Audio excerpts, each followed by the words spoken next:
We're going to have a quick overview of AI, and as we just heard, you're going to be hearing a lot about AI as if you aren't hearing enough about it already, but particularly the implications for our profession. I spent 35 years at IBM, so I'm familiar with the cycles of technology, and some of it is grossly overhyped, but now and then one comes along that really does represent significant change to business and society. Lived through a couple. This one is another one of those, and arguably the most significant. However, we're at the very early stages, and it's very difficult for now to perceive where the value is of AI. And this chart here shows you the companies that formed the Data and Trust Alliance. This organization is not very old. It was formed in 2020 by a group of CEOs of these brands. And it was formed because they were already concerned about the responsible use of data. They didn't say AI so much then. They talked about algorithms, machine learning. So this is 2020, of course, before ChatGPT and Gen AI. The purpose of the organization, which I was asked to help form, and now I'm the exec chairman of, was to develop practices to demonstrate, to do two things. Unlock the value of AI for these businesses, like where is the ROI? And to do it in ways that earn trust. So we have that kind of dual mission. And no doubt that's how you see your role and your client's role, your agency's role in terms of how to use AI. So what I have to share with you sort of channels that perspective. This is just a reminder that at least when these business leaders think about AI, they do not equate AI with Gen AI. I know it is intoxicating to think of AI as only Gen AI.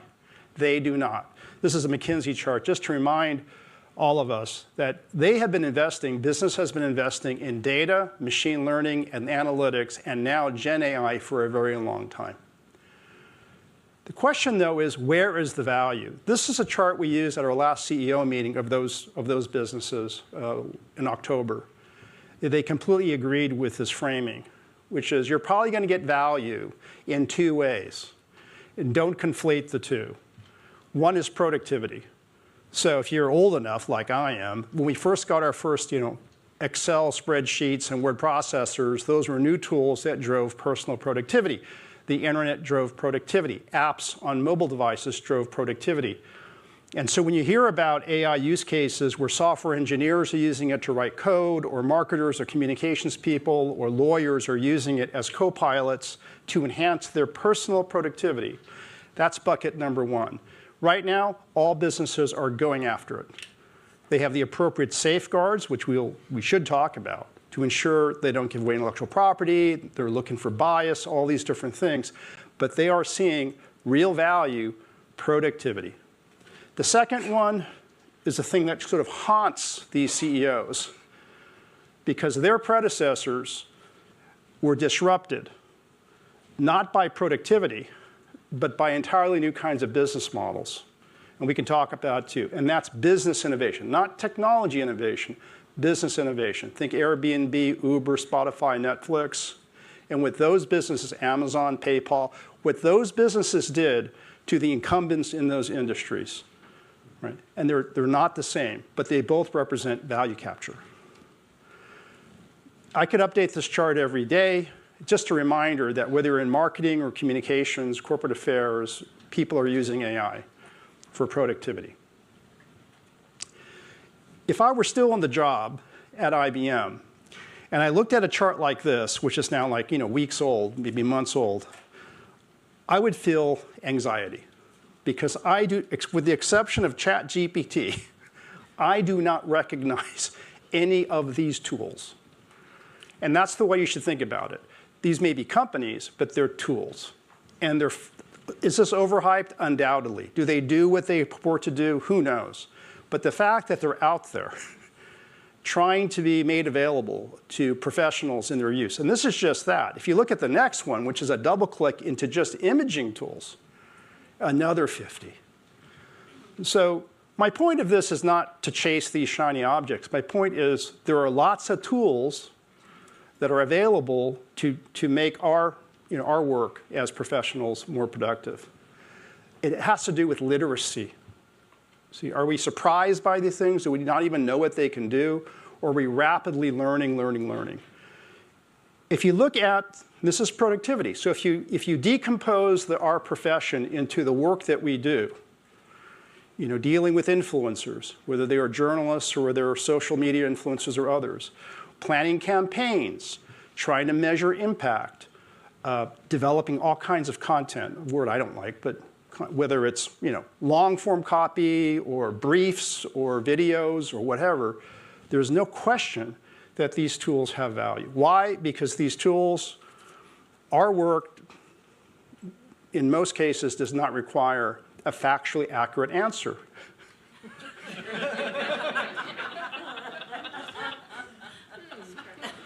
I mean, that's not to say we don't live in a world of facts, but if you think about our work, I'm not saying that it's just make it up. Well, this is not an advertising conference, right?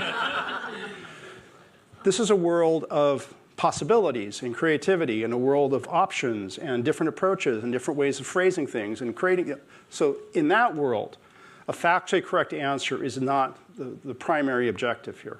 Right? So there is a lot of use to this. So I do not poo-poo it. If you're in the business of protecting the reputations and brands of your agency or your clients, you should also know what you already know, that these tools can weaponize misinformation and disinformation, which are not the same thing. But they can be used to massively distort what people think about brands and individuals and all sorts of things, as you know. This is also part of our literacy, to understand not just the threat, but the underlying mechanisms of how this is even possible. I liken it to 15 or 20 years ago. You could not possibly be in business and not have some literacy about cyber attacks. Wouldn't you agree? I mean, they happen all the time. Well, this is also going to happen to businesses. And this is not just attacking politicians and celebrities. This is attacking brands and business leaders too. So you do not want to be caught flat-footed when something circulates about your executives or your brands, and the first question that management's going to ask as this stuff blows up on the web and your stock is off, the first question they're going to ask is it real? Is it real? That is not the time to start Googling forensic experts deepfake. If I were back in the job, I would have on the bat phone many forensic experts. I would be running scenarios with my team to get ready for the inevitable. This one is a part of the new vocabulary as well. And we've all become experts, particularly in marketing, on search engine optimization. You cannot be in marketing. You couldn't be really in communications if you're not an expert in at least how SEO works, correct? If you're really good at SEO, then your content is very high in the rankings. If you're not very good, you have to buy that sponsored position. Nobody goes to page 7 of a search return. That's SEO. But what is GEO and GSO? Generative engine optimization, generative search optimization. The terminology hasn't settled down yet. What is this? Well, imagine, I'll just make it up. You're at Ford. Somebody out there Googles, searches, what are the top EV SUVs in the United States? The game has been played. They better find Ford. They better find a link high in the search return. Today, and definitely tomorrow, people are not going to be looking for search returns. They're going to be looking for the answer. They're just going to say, what are the top EV SUVs in the US? And then answer will be generated by the model. And believe me, if Ford is not in that answer, what's the first question management's going to ask the team or the agency? Get Ford in the answer. And to my dismay, there are at least purported techniques to get Ford in the answer. Now, you might say, well, that's legitimate, just like SEO is legitimate. But wouldn't you say that that's a half step toward, one person's advanced SEO is another person's mis and disinformation campaign? Because if I can figure out how to get a model to say Ford, I can get that model to say all kinds of stuff that isn't so very good. This is coming too. So There's the side of it, which is, this is called business, it's called marketing, it's called communications and PR. I'm just trying to promote, I'm trying to advance, but there's also this dark side. Wasn't true initially with the internet. It wasn't true initially with social media.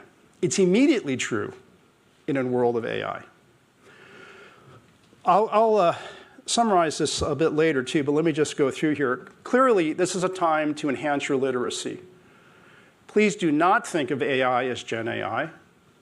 If you're not familiar with the other forms of AI, you should.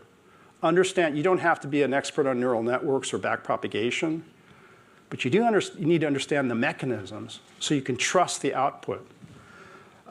Yes, we should all experiment with these tools. They can be an enormous enhancer of productivity, but these tools also have a lot of risks connected with them, which we should talk about. If you're not already familiar with them, no doubt you are, so those guardrails are important. Hallucination, precision, accuracy, that's the output. You'll hear these models are black boxes. It's true because they're learning. What is not a black box is the input. What is the training data? Human beings chose the data sets that are going into these models to train them and to continually they learn from that determines the output. So be smart about asking questions. Tell me about the data sets that went into the model. I understand these models are not like code. Prepare for the inevitable attack to protect your brands, your reputations of your firms. And lastly, yes, they can enhance productivity, but they can also represent entirely new ways of doing something. And you should always be looking for that too, because that's what CEOs, as I said, they're kind of haunted by that. Okay, I think we're going to have a conversation now with Anthony. Thank you. Please welcome Anthony Ha. Thank you, John. I think they're bringing some chairs up for us.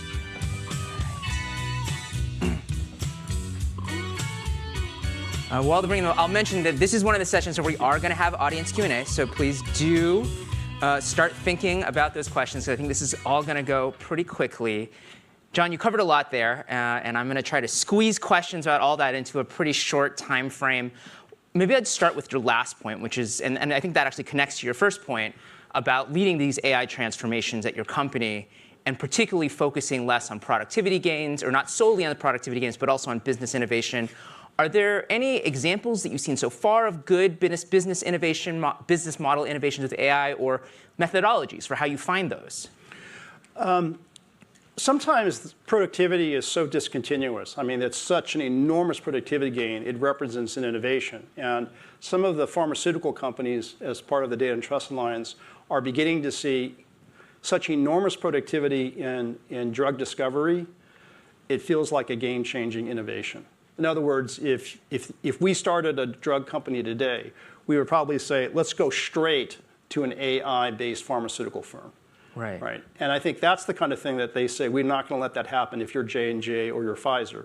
We are going to race to those discontinuous productivity gains. The other thing that's related to it is this idea, and this is also controversial, of non-human labor. So you can have an innovative business model where you could do what used to take lots of people to do, back office and front office, with a non-human labor force in a way. And there are very early indications of that, not in our member companies, but in other companies. And you're going to increasingly read about those. Yeah. Well, I think that also ties into another question that I had for you, which is certainly from a journalist perspective, right? When you write about, particularly the Gen AI side, there's things that are cool, maybe things that are less cool, but there's like this uneasy undercurrent of, oh, am I just writing about something that people are like, oh yeah, we get to replace Anthony, in a few years from now. And I think that if I'm I would imagine that anyone is probably at least thinking about like how much is my job replaceable by AI. We may have different opinions about that. But as from your past experience, leading brand IBM, also talking to CEOs as part of the Data and Trust Alliance, how do you think they're thinking about what a comms team of the future looks like, and how should all the attendees be thinking about that? Well, I think you can do a lot more with the people you have, and potentially, and this is of course on your mind, you could potentially do a lot more with fewer people. right? You could do that whether it's in-house staff or with agencies. And so those are things that are familiar with the cycles of technology. I think the thing when it comes to the work of communications and perhaps of marketing is, look, there was a time at IBM where we had a media relations staff of dozens and dozens of people. And they all had beats. And they were all lined up with beat reporters. Then there came a time when there was like, what are you guys doing? And like, well, we're outnumber the reporters now. And what was happening? What was happening was what you know, right? Was the effect of the internet and then social media to the traditional journalism industry, and the rise of new kinds of influencers, and the rise of original content creation. So today, you really can't go to a major communication shop that doesn't have kind of a news hub or a content creation hub. What are they doing? They're creating their own content and saying, we can actually go direct. And so you're out there flooding channels with content from Microsoft or from IBM and so forth. That's what I mean by changing the work of communications. Yes, we could write press releases with the help of a co-pilot or speeches, what have you. But what really changed it, and maybe this is the innovation of influence, if you will, the dynamic completely changed about how the humans learn about things, come to be persuaded about things, and ultimately act upon them. That played out over a long time. But if you take a snapshot like 95 or 2005 to today, it's unrecognizable. And of course, you know that. So I think the work of communications, who knows if it's going to evolve to that degree, but in our lifetimes, or at least some of our lifetimes, we've lived through that. Yeah, do you have any, and I realize this is kind of a tough question, but do you have any thoughts on, you used the example of, in this sort of more social media-centric world and content marketing-centric world, of having these sort of content shops within the brand as sort of being the next step in the evolution. Do you have any idea of what that evolution looks like for this kind of Gen AI landscape? No. Fair answer. Keeps it simple. I don't, because what I've heard so far and like played around with, for example, the metaverse stuff, I just don't see it. I don't see it. I could be completely wrong. So put a pin in that bad prediction. But that kind of stuff, which is like purely technologically driven, I don't really see it. So I don't have a good answer for you yet. All I can say is it sneaks up on you.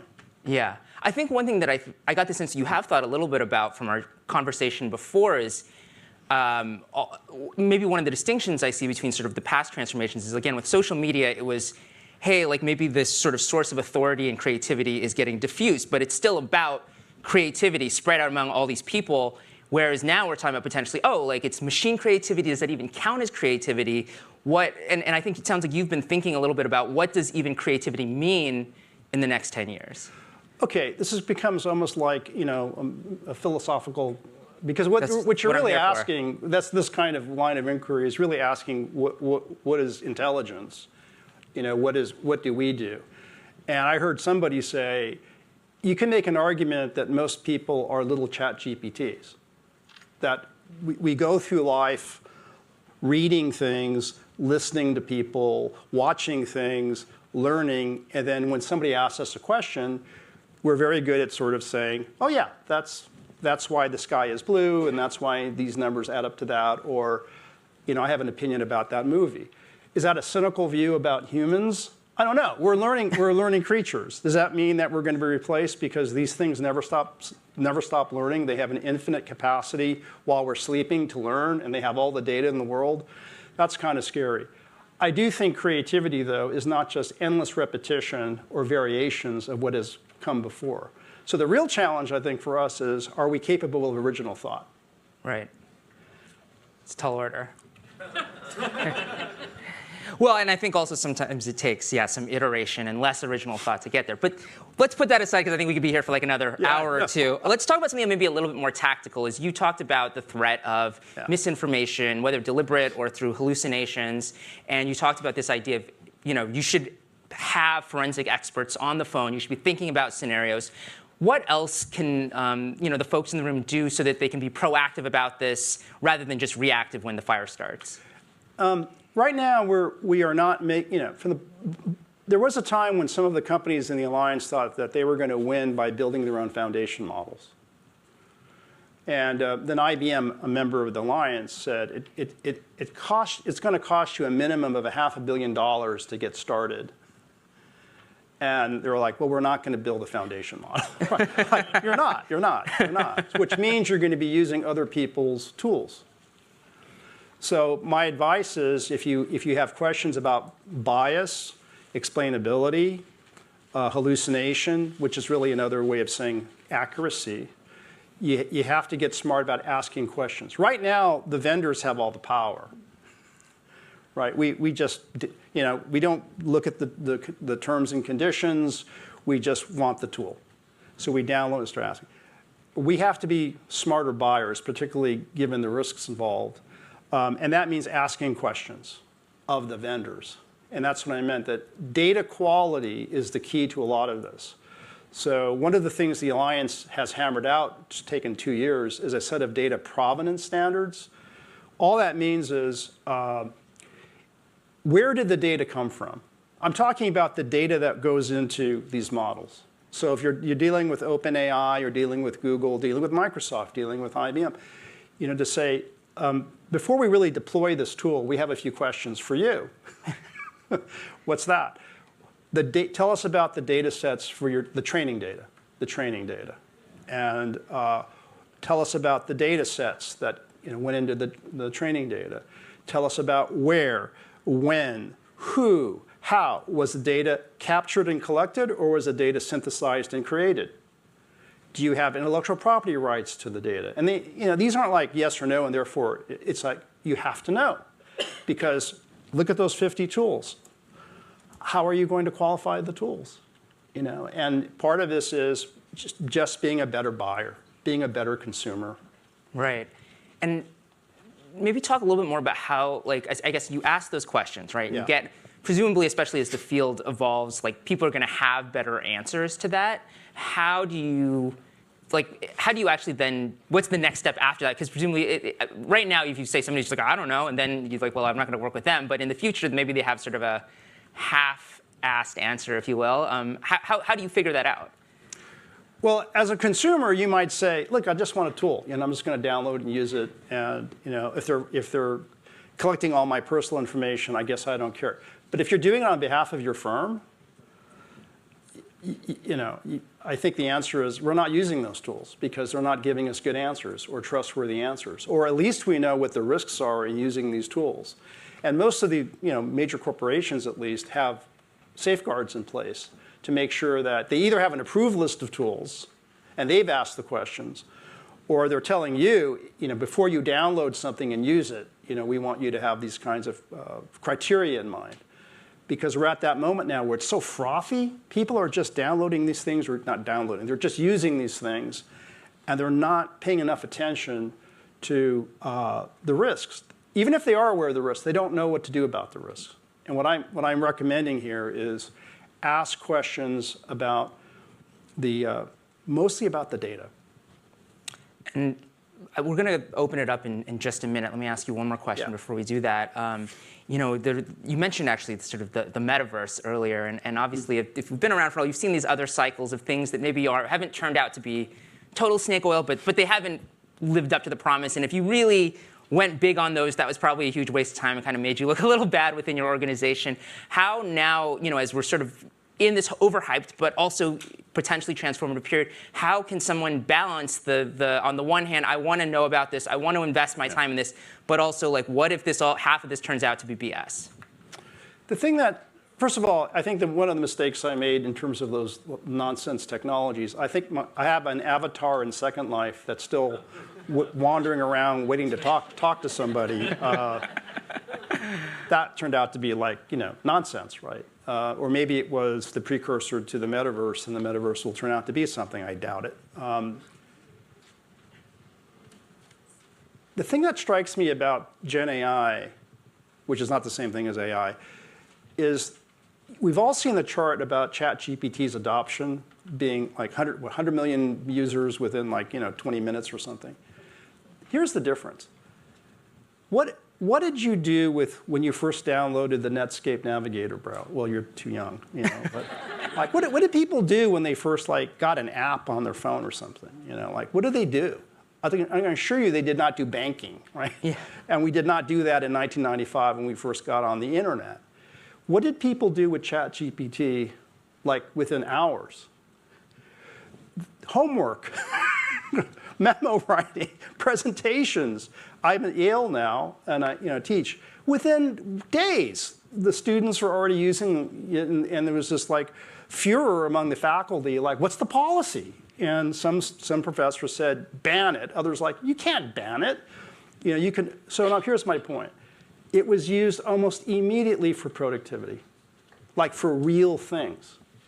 And as I said, there are lots of things in life that don't require it to be 100% correct. It doesn't mean it's okay to be incorrect. It just means there's lots of legitimate uses for things, and they're proving to be valuable. So I don't think this is going to be one of those, oh, put it on a shelf, we tried it for a while. It's actually useful. Well, I think that's a great note to open it up to audience questions. Yeah. All right, so the code is on the screen, but I have a few questions that came in already. Anthony, for you. Oh, OK. Have you ever seen, and actually this could be for either of you. Anthony, have you ever seen pitches that come in that you knew were written by Gen AI? And John, for you, have you ever seen any students' homework that came in that you knew were written by Gen AI? What tipped you off? Oh, that's a good question. I don't know that there are things that I was 100% sure, because I think part of it is like a lot of these things are sort of on a spectrum that even before we had sort of ChatGPT, there's press releases where you could sort of be like, oh, wow, not a lot of thought went into this one. You took the existing template. You didn't bother to put my name in. And then I think the difference between that and pure ChatGPT, I don't know that I could tell you exactly where that is. I wish the students sometimes would use it, because it's like, do you know how to write? I mean, it's so easy just to run this through, a tool and clean up your writing. It's so bad, and you're like, I know, I'm at Yale. I'm like, you know what this education is costing you, or somebody? This is terrible. So that's true. Secondly, can I tell? Here's the policy. It's not a policy of the university. It isn't even a policy of the School of Management where I hang out. It's transparency. It's like, if you're going to use the tool, put in the thing, what tools did you use? And what literally, what prompts did you use? That's all we want to know. And just transparency. And then we also add, some professors do, I do, I says, you're here to refine this. And I know this is a great tool, I believe in it. But don't shortchange your time here to use this. And writing good prompts is a new skill set. But you still want to exercise this. And don't miss out on that. Yeah, although I would say part of the tension is that you can't always separate this from this. And some of those people who talk about the magic of writing everything in ChatGPT underestimate how much thinking goes into the actual writing part. And to cut out the writing part, you're shortchanging the thinking. OK, so let me give you first-hand experience. I spent hours trying to write something with ChatGPT or another tool. And what occurred to me, why did it take me hours to get this thing to write something that I felt good about? It's like I'm playing editor. I may not be the writer, but I'm playing an editor. So, in other words, this isn't right yet. Well, do I know that it's not right yet? What's not right about it yet? Right? It needs to have this, and it needs to have that. So I wasn't asking questions like, where did you come up with this answer? It's like, this is not a good piece of writing yet. So maybe one of the good effects of this is that we all become not just prompt engineers, but we become really good editors. Right, that would be my hope. Other questions? I know we're running short on time. Are we out? OK. John, what are your thoughts on Sam Altman of ChatGPT saying he loses sleep over the idea that we already have done something really bad by launching ChatGPT? I don't know what he meant by launching something really bad. The really bad things are some of the things I've talked about. I don't want to get into artificial general intelligence and all of that, which is a different worry. I'm not sure what he meant by that. I would say this, though, that regulation arguably hasn't even arrived yet for social media and the internet. But regulation showed up almost at the same time as Gen AI, which means that the sensitivity and awareness and appreciation for the harms and risks, whether it's concentration of market power, intellectual property, jobs, all of these things are already on the radar of governments. And that tells us something, right? And I actually feel pretty good. Usually businesses have a high allergic reaction to any kind of regulation. Our companies actually want it, but they want it to be harmonized and not a crazy quilt of EU versus Fed versus California versus this one and that one, which is what's happening right now. Well, I know we've gone over, Jon. You also had a slide with some takeaways already, but is there anything else that you want to leave us with or to underline? Yeah, just to underline the following. Think about productivity, meaning you're doing what you do today, you're doing it more effectively, but don't overlook the possibility of a complete game changer. And it's like you can't sit and imagine what that is, but you can keep an eye out for it. The glimmers of it, like I said, sneaks up on you, and then it arrives. And both. I think that's what's going to happen here with AI. Great. Well, thank you very much. Yeah, thank you.